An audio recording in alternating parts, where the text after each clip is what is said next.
um crente, sabe aquela pessoa bem crente, fervorosa, conhecido como crentão,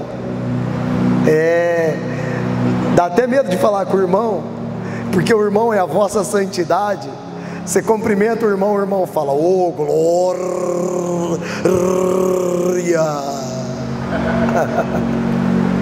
O irmão te cumprimenta assim: a paz do Senhor. E você fala: esse irmão é muito santo. Não é uma piada, é uma reflexão. Esse irmão, ele estava morrendo afogado dentro da própria casa dele. Ele era de São Paulo, e vocês sabem que São Paulo tem muita enchente.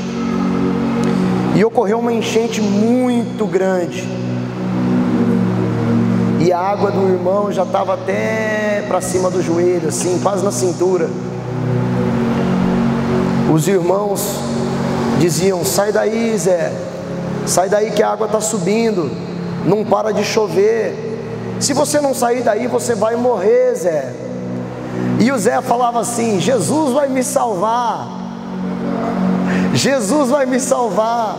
Os irmãos foram embora e deixaram o Zé lá, e a água continua a subir. Chegaram os bombeiros de barquinho, sabe aqueles barquinhos de alumínio com motor de popa atrás? O bombeiro chegou e falou: Zé, sua água já está no peito, Zé, vem para cá, Zé, sai dessa casa, a água continua subindo. O Zé falou: não, Jesus vai me salvar. Sabe quando você arranca o telhado de casa? Já era o helicóptero do bombeiro estava sobrevoando a casa do Zé. Arrancaram a telha e estava só o Zé assim, ó, com a água na boca. E o helicóptero dos bombeiros: Zé, segura na corda, Zé, a água vai continuar subindo, você vai morrer aí afogado, Zé. E Zé falou para o helicóptero dos bombeiros: Jesus vai me salvar. O Zé morreu afogado. Misericórdia, pastor, que Jesus é esse que não salvou o Zé? Diz a história que o Zé chegou aos céus dos céus e encontrou com Jesus Cristo. Chegando lá, ele falou: Jesus, minha vida inteira eu fui fiel, testemunhei até o último minuto da minha vida que o Senhor iria me salvar, e agora eu estou aqui, ó, com o Senhor, morri, estou no céu, por que o Senhor não me salvou, Jesus? E Jesus, com todo amor, disse a ele: mandei até helicóptero, filho, para te salvar.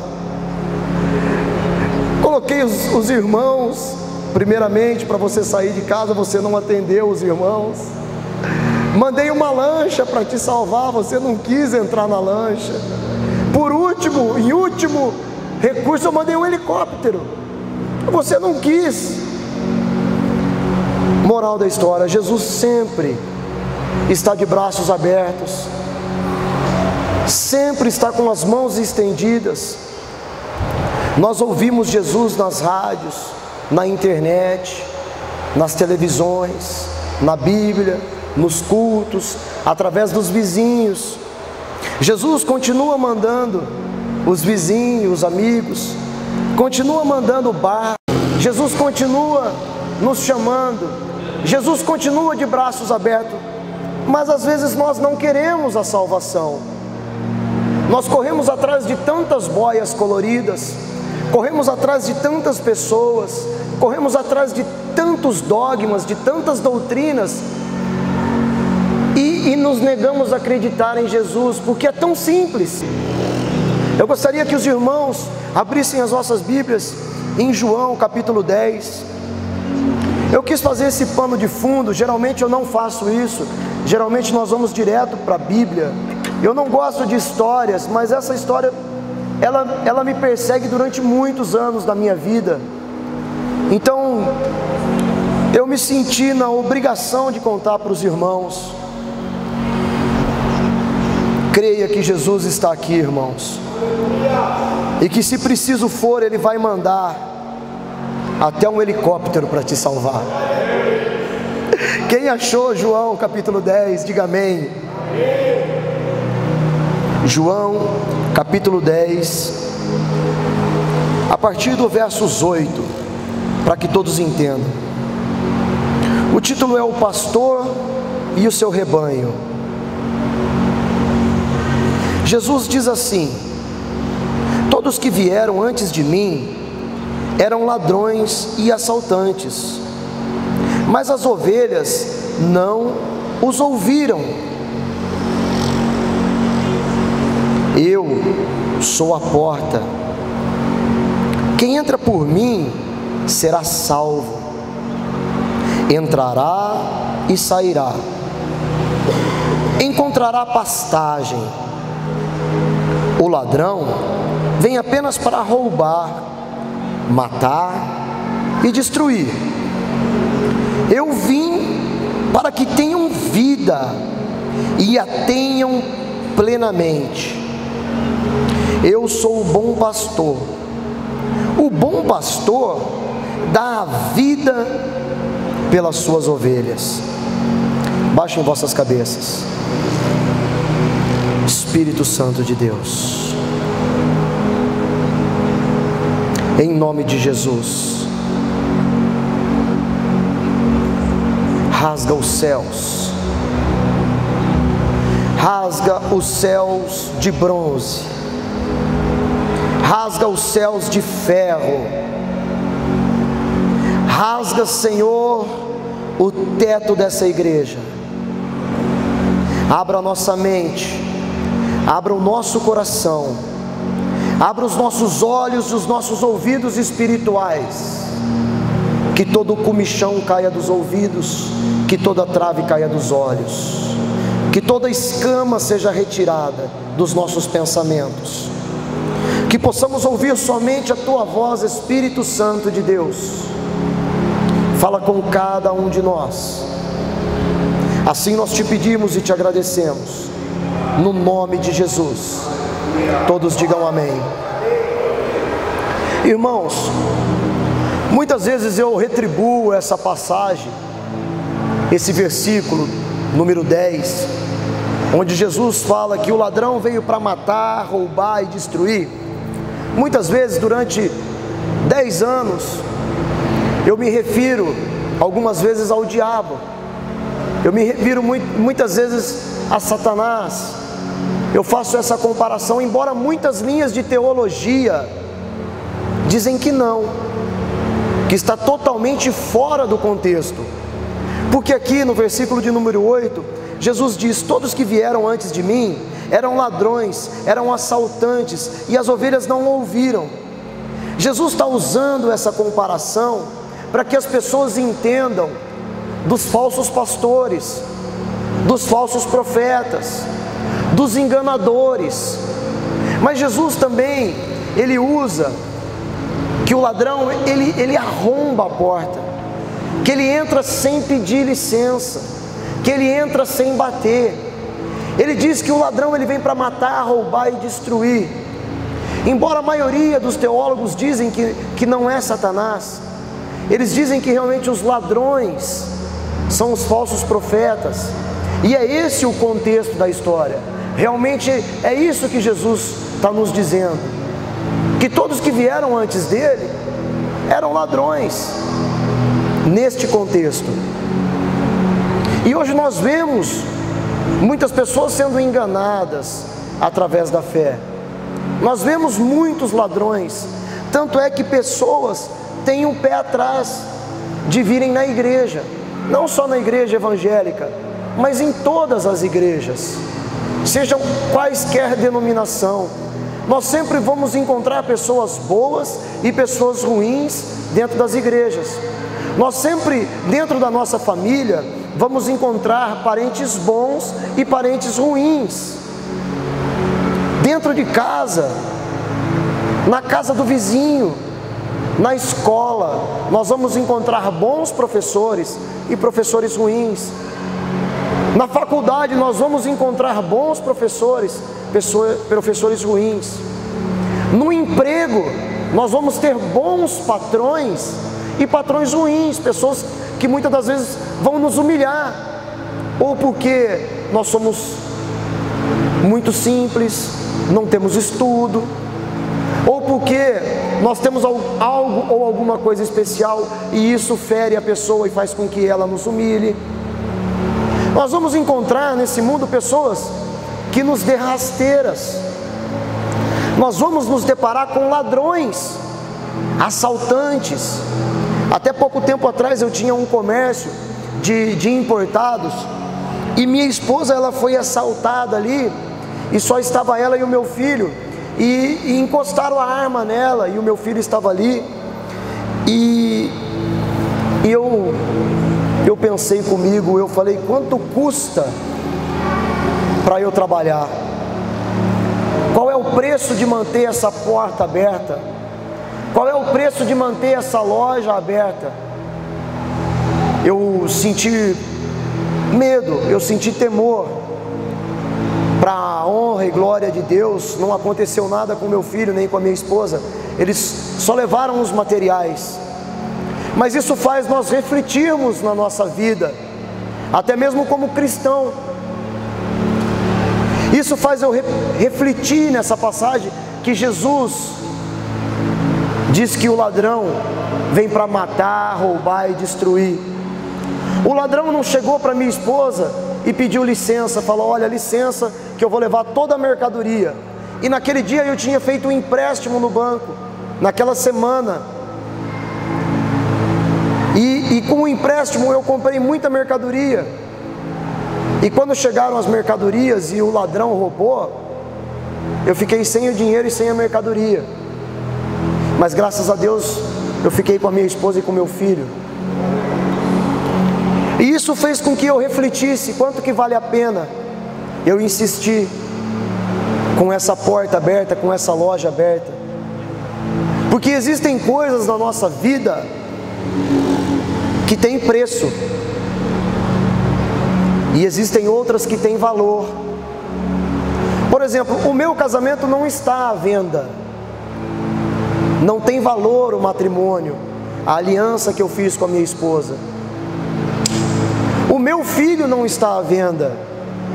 Por mais que alguém queira comprar, por pior que seja, o filho da mamãe, às vezes ele é um bandido, às vezes ele é um usuário, às vezes ele é um alcoólatra, às vezes ele até agride a mãe, mas você vai falar mal do filho dela. Ela vai falar, não, meu filhinho é bom. Ela vai aos finais de semana levar um bolo para ele no presídio. Ela até dá dinheiro para ele comprar droga. Por quê? Não tem preço. O filho não está à venda. Ele existe dentro de nós um elo de ligamento chamado valor. Tem certas coisas na nossa vida que não tem preço,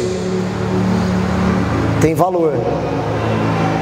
Na sua casa você pode colocar um preço. Por mais que você goste da sua casa, por mais que você ame a sua casa, por mais sacrifício que você teve de construir a sua casa, você pode colocar um preço na sua casa.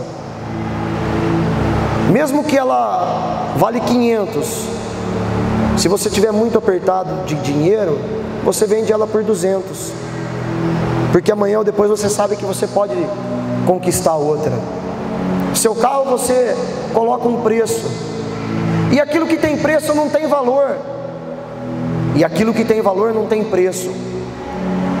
Às vezes você não queria estar aqui, mas você está aqui por um valor, por algo que não tem preço.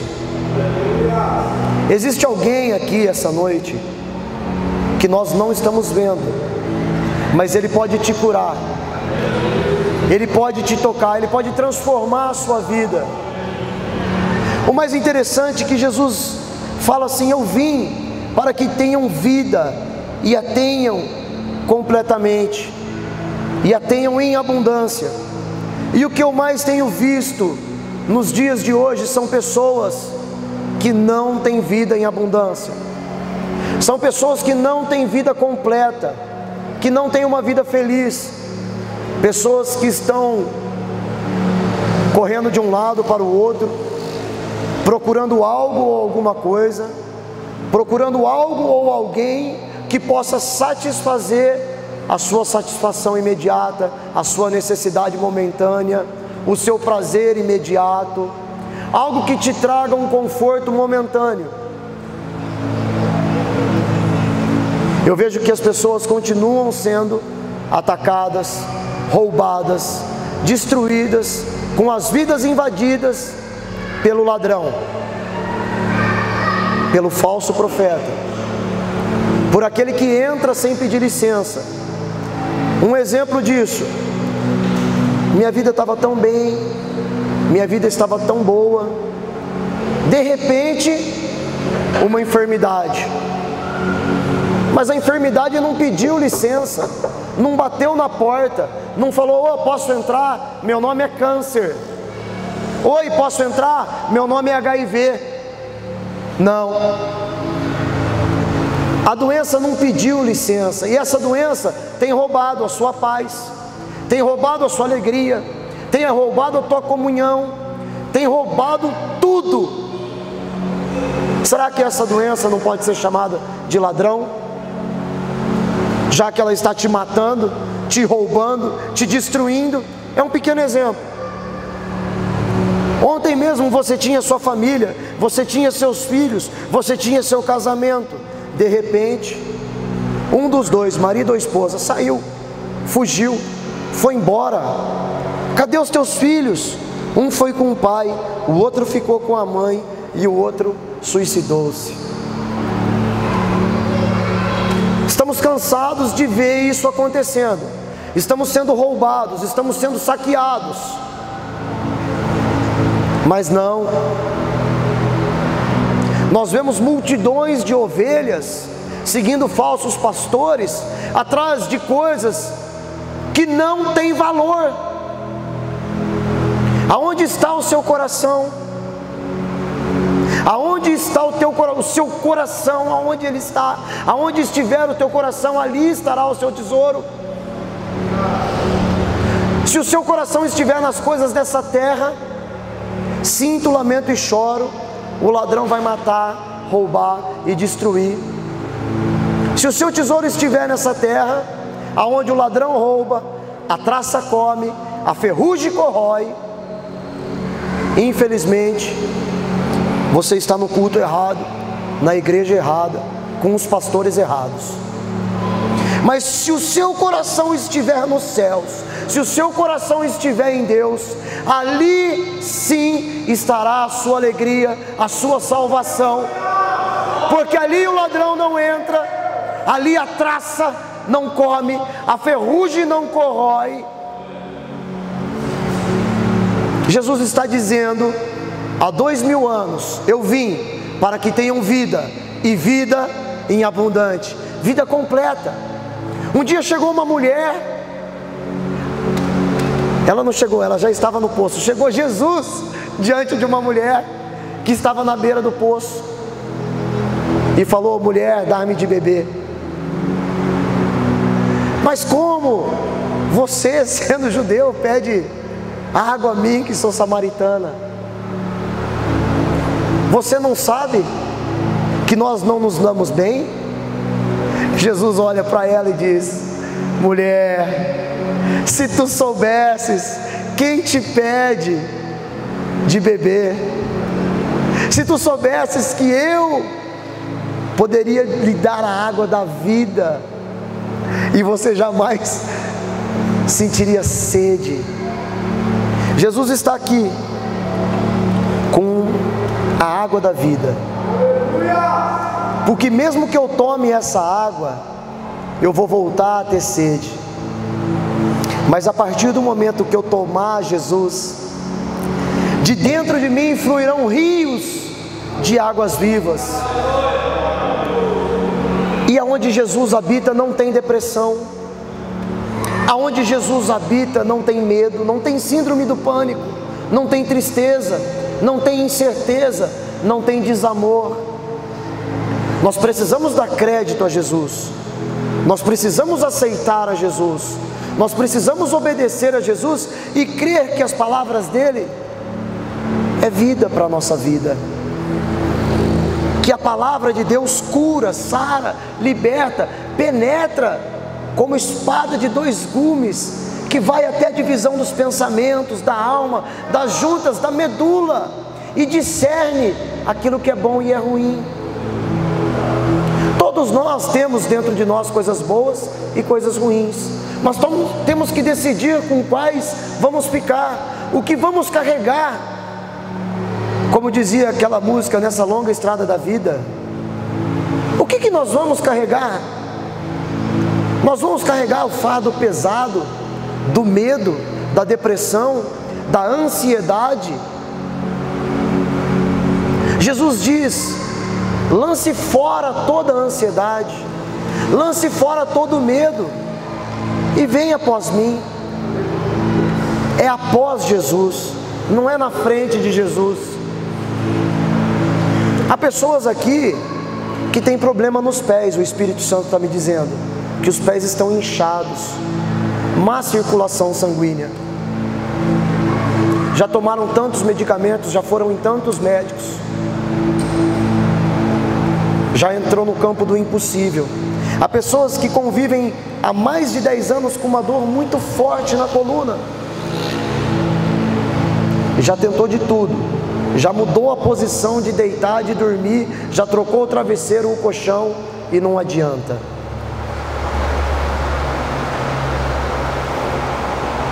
Mas Jesus continua em último plano. Ele está aqui como fogo, querendo entrar, penetrar, tocar, curar, livrar. Assim como a irmã tem sido tocada, assim como a irmã tem sido liberta, assim como a irmã tem sido transformada. O testemunho do pastor Valdir foi apenas mais um testemunho de tantos que nós temos ouvido, de tantos que eu tenho ouvido, os milagres que Deus tem operado nessa casa, os milagres que Deus tem feito nessa casa. O ladrão tem matado, roubado e destruído as nossas vidas, a nossa saúde, a nossa paz. Coisas que têm valor, não coisas que têm preço.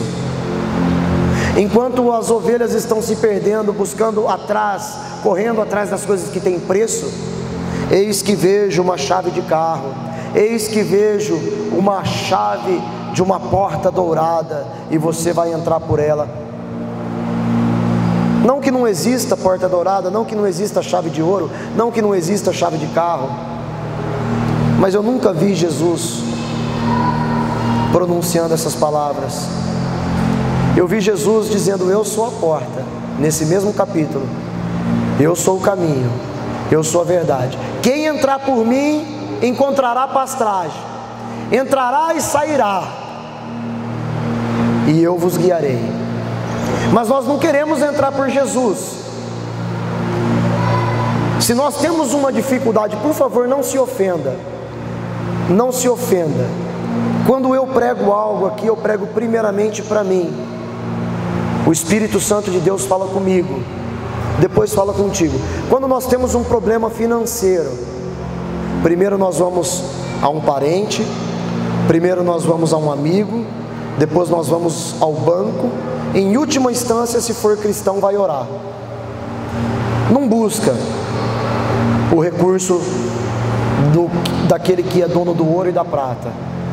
Busca lá no amigo, busca no parente, busca no irmão. Quando nós temos um problema de saúde, nós cristãos, muitas das vezes, em vez de orarmos primeiro, até orarmos para Deus nos levar a um bom médico, não, nós vamos ao médico. Aí nós damos o azar de pegar um médico muito ruim e ele ainda errar o diagnóstico, porque nós nem oramos para ir no médico. Estou falando de mim. Quando nós temos um problema psicológico, quando nós temos um problema psiquiátrico, quando nós temos um problema de neura, quando nós temos um tumor, quando nós temos qualquer coisa, a maioria de nós não é capaz de dobrar o joelho e dar o crédito a Jesus e depositar a fé em Jesus, mesmo que seja uma pequena fé, do tamanho de um grão de mostarda. Jesus, ó, eu estou com uma dor de barriga tremenda, eu não sei o que é, eu vou no médico. Jesus, coloca ali, na minha vez, na minha hora, se for um hospital público, um bom médico, para que ele acerte o diagnóstico. Coloca as tuas mãos na mão do médico, para que ele acerte o remédio, porque senão, irmãos, nem o remédio vai fazer efeito. Sinto, lamento e choro. Choro, porque nós, povo de Deus, não temos esse entendimento. Mas Jesus é o médico dos médicos. Jesus pode operar um milagre na minha e na sua vida. E todos nós precisamos de um milagre, seja na área financeira, seja na área empresarial, seja na área emocional, seja no casamento, seja com os filhos, seja consigo mesmo, desde a senhora que está sentada aí, a nossa visitante, até as crianças que estão ali precisam de um milagre. Não é vergonha nós entrarmos por essa porta, admitirmos os nossos problemas, as nossas falhas de caráter, os nossos defeitos de caráter, os nossos erros, as nossas imperfeições, os nossos pecados, a nossa enfermidade. Entra por aquela porta, declara a tua enfermidade ao dono da casa da oração. Entra por aquela porta e diga: Jesus, eu tenho depressão, o médico não me curou, e o pastor acabou de ler que o Senhor veio para que eu tivesse vida e vida em abundância. Entra por aquela porta, mesmo agora que você já está aí assentado, diga a Ele em pensamento. Ele é onipresente, onisciente, onipotente, Ele ouve o teu pensamento. Deus, Ele sonda, o Espírito de Deus, Ele sonda e esquadrinha os nossos corações.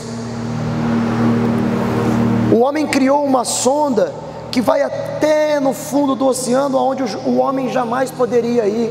A sonda vai. Criou uma sonda que vai até no centro da terra, onde o homem jamais poderia ir. A sonda vai. Mas o homem não consegue criar a sonda que Deus criou, que é o Espírito Santo de Deus, que sonda e esquadrinha os nossos pensamentos, os nossos corações, a nossa alma, os nossos sentimentos. Essa sonda só Deus criou. E Deus, Ele é capaz de ver o seu problema, a sua aflição, os seus pensamentos. Diga a Ele nessa hora: eu vim para que tenham vida e vida em abundância. De novo eu não consegui pregar o meu esboço, mas eu fiz algumas anotações aqui, que nós vivemos em um mundo onde nós somos alvo de muitas coisas que tem roubado a nossa paz, que tem roubado a nossa saúde, que tem roubado a nossa vida. Algumas dessas coisas, elas podem ser classificadas como a insatisfação pessoal. Por mais que você faça, por mais alto que seja o cargo que você tenha, você é insatisfeito, você é infeliz, você é incompleto. Segunda coisa que eu anotei aqui é insegurança familiar, a insegurança nos relacionamentos, a insegurança com os amigos. Terceira coisa, a instabilidade profissional. E a última, que é gravíssima, a inconstância espiritual. Somos seres que não conseguimos ter consistência, não conseguimos ter constância com o mundo espiritual, com o plano de Deus para as nossas vidas. Disse Jesus: a vida que eu lhe proponho é completa. A vida que eu estou lhe propondo essa noite, ela é abundante. Você não vai sentir falta de nada, você não vai ter falta de nada. A vida abundante que está escrito no versos de número 16: eu tenho outras ovelhas, não são desse aprisco, é necessário que eu as conduza Elas ouvirão a minha voz, e haverá um só rebanho e um só pastor. Quando você ouve a voz de Jesus, Ele te guia, Ele te conduz, Ele te dirige. Jesus tem outras ovelhas, em outros apriscos, mas essa noite Ele fala conosco: ouçam a minha voz, eu quero te guiar, eu quero dirigir a tua vida. E como que isso funciona? Através da obediência. Em João, versículo 27, em João 10, diz: as minhas ovelhas ouvem a minha voz, eu as conheço e elas me seguem. Cristo, como seu Senhor, te reconhece. Olha que interessante, eu as conheço e elas me seguem. Jesus Cristo está dizendo: eu as conheço e elas ouvem a minha voz. Quem é a ovelha ouve a voz. E quando nós ouvimos a voz de Jesus, Ele passa a nos orientar e nos abençoar. E em terceiro e último, que é simples, devemos aceitar esse fato, que o bom pastor dá a vida pelas ovelhas. A morte de Jesus na cruz, o sacrifício de Jesus na cruz. Como nós poderíamos, nós, soldados romanos, matar a Jesus? Como um homem poderia matar aquele que é doador da vida, o Criador da vida? Que fique uma coisa clara para todos nós: Ele se entregou por nós, Ele deu a sua vida, Ele derramou a sua vida, e nós simplesmente devemos aceitá-lo como o nosso único e suficiente Salvador, para que possamos parar de correr atrás dos movimentos, para que possamos parar de correr atrás das bênçãos e voltarmos somente para o abençoador das nossas vidas, o autor e consumidor da nossa fé. Então, se nós aceitarmos a Jesus Cristo como nosso único e suficiente Salvador, acontece uma coisa muito linda, que está no versículo de número 28. Eu lhes dou a vida eterna, e elas jamais se perderão, ninguém as poderá arrancá-las da minha mão.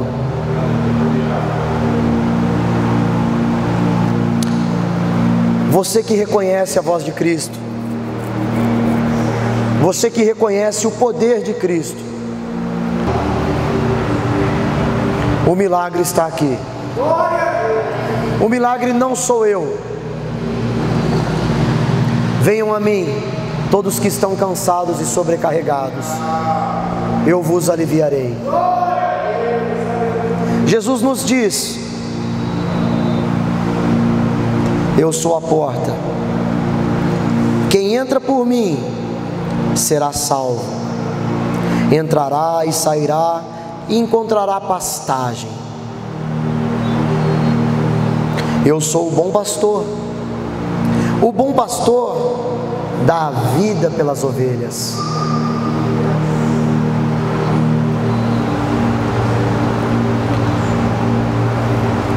Eu quero terminar a minha pregação, para não ficar cansativo, e eu quero orar pela sua vida, e eu tenho certeza que Deus vai realizar um milagre na sua vida.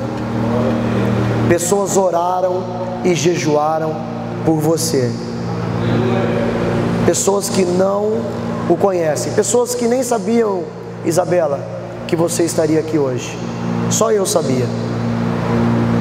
Como que a senhora chama?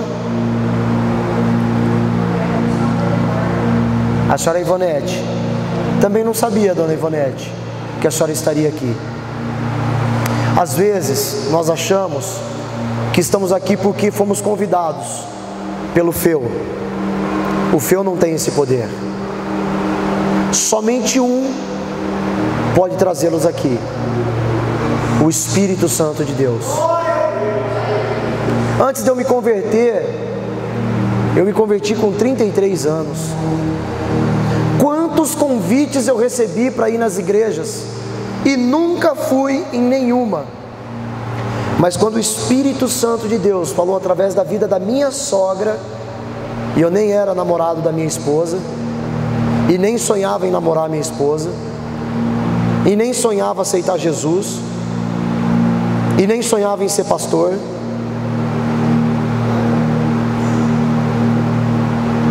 quando a minha sogra fez um convite, não foi a minha sogra, porque a voz que falou no meu coração queimava como chama, queimava como fogo. Às vezes nós não acreditamos no Espírito Santo de Deus, nós não acreditamos em Jesus porque nós não vemos Jesus, e é difícil acreditar naquilo que nós não vemos, mas nós também não vemos a energia elétrica. Mas quando nós chegamos em casa, nós vamos direto no interruptor, apertamos o interruptor e algo acontece, a luz acende. Ora, nós não vemos o vento, mas nós sentimos o vento. Nós não vemos o frio, mas nós sentimos o frio. Nós não vemos o calor, mas nós sentimos o calor. A fé vem pelo ouvir, mas sinta a fé, tenha fé, tome posse da fé no Filho de Deus. Ele está aqui. O bom pastor dá a vida pela ovelha. Muitas vezes nós vemos a ovelha no lamaçal, nós vemos a ovelha no pecado. Quantas e quantas vezes eu já não estive no lamaçal, quantas e quantas vezes eu já não estive no pecado, quantas e quantas vezes eu não quis parar com tudo na minha vida, quantas e quantas vezes eu já não quis me trancar no meu quarto e nunca mais sair do meu quarto, quantas e quantas vezes eu já estive envolvido em sujeira, mas eu sempre fui ovelha. E quando a ovelha está na lama, a ovelha chora, a ovelha geme. A ovelha não foi feita para ficar na lama. A ovelha, ela está pedindo por socorro, porque a lama entra na lã e fica pesada. A lama acaba com a lã da ovelha, e lá de longe a ovelha chora, bé. A ovelha não sabe fazer outra coisa, ela chora, bé. O porco não. O porco gosta da lama. O porco, ele está na lama, ele rola na lama. Eu estou na lama, a lama é meu lugar. Esses são os filhos da perdição. O porco, quando ele está na lama, ele até vibra, ele enfia o nariz na lama, ele enfia o nariz na sujeira. Alguém já viu porco no chiqueiro, mas no chiqueiro de sítio? Não nesses criador moderno de porco, que eles dão um banho no porco 10 vezes por dia. Não, solta o porco na lama para você ver no chiqueiro, a alegria dele, ele geme, ele grita, ele rola. A ovelha não, a ovelha ela chora na lama. Eu estou falando com ovelha aqui, eu não estou falando com porco. Deus, ele me prometeu um rebanho de ovelha. Eu estou falando com ovelha. E existem ovelhas aqui chorando. Sabe o que Jesus faz? Jesus, ele vê, olha ali uma ovelha, aquela ovelha é minha. Ele entra na lama, Ele entra na lama. O bom pastor, ele dá vida pela ovelha. Ele entra na lama, ele pega a ovelha. Diz: Satanás, essa ovelha é minha. Nem chave da tua casa você tem, nem em casa você tem. Você está debaixo do pé das minhas ovelhas. Você não tem poder. Ele sara a ovelha, ele limpa a ovelha, ele dá banho na ovelha, ele traz a ovelha para casa, para o aprisco. Ele tira, ele cuida das feridas, ele tira o barro, o carrapicho. Esse é o bom pastor, que dá a vida pelas ovelhas. O ladrão, o assaltante, que vem para matar, roubar e destruir, está vendo a ovelha chorar, deixa que chora. Caiu em pecado porque quis, está doente porque pecou, está assim porque não tem jeito, está colhendo o que plantou. Esse é ladrão, esse é assaltante, esse é falso profeta. É ovelha querida enquanto tem dinheiro, é ovelha querida enquanto tem posse, é ovelha querida enquanto está dando alguma coisa. Essa não é a casa que eu prego, essa não é a igreja que eu sonho, essa não é a igreja que os meus pastores e eu estamos orando e jejuando. Essa casa tem bom pastor, essa casa tem Jesus Cristo. E você que quer ser limpo, você que quer ser tratado, você que quer ser curado, fique em pé, em nome de Jesus. Fique em pé que eu quero orar por você essa noite.